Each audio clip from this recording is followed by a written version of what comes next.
6 जुलै 2019ला सकाळी 8:30 वाजताच्या दरम्यान स्थायी समिती सभापती बाळूभाऊ भुयार यांनी डॉक्टर बाबासाहेब आंबेडकर पुतळ्याजवळ शेगाव नाका परिसराची दैनंदिन साफसफाईबाबत पाहणी केली।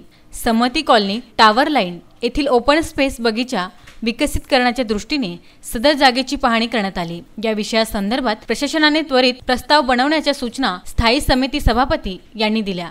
पदम सौरभ कॉलनी येथील बगीचा विकसित करण्याच्या व सदर बगीच्यामध्ये ग्रीन जिम लावण्याच्या सूचना स्थायी समिती सभापती यांनी दिल्या। शेगाव स्मशानभूमीचे शेड त्वरित दुरुस्त करण्याचे निर्देशही यावेळी त्यांनी दिले। पदम सौरभ कॉलनीतील रस्ता तयार करण्यासाठी सदर रस्त्याचा प्रस्ताव तयार करून त्याला त्वरित मंजुरी घेण्याचे निर्देश यावेळी देण्यात आले। आशियाड कॉलनी ते विद्या कॉलनी येथील नाल्याची पाहणी करण्यात आली व सदर नाल्याची संरक्षण भिंती दुरुस्त करण्याचे निर्देश यावेळी त्यांनी दिले। साथीचे रोग तसेच इतर संदर्भात पाहणी करण्याच्या निमित्ताने प्रभाग क्रमांक 1 मध्ये स्थायी समिती सभापती बाळूभाऊ भुयार, शिक्षण समिती सभापती गोपाल धर्माडे, नगरसेवक विजय वानखडे, नगरसेविका वंदना मडगे, सुचिता बिरे, प्रमोद राऊत यांनी संयुक्तित दौरा केला।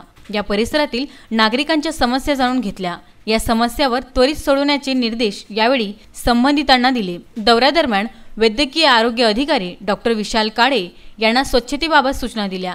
ज्या ज्या ठिकाणी नागरिकांना अडचणी आहेत त्या त्वरित सोडवण्यात याव्या या संदर्भात निर्देश देण्यात आले।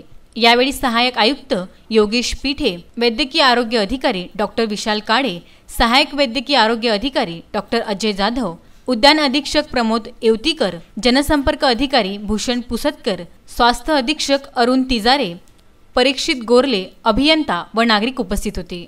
VC news bureau Amravati.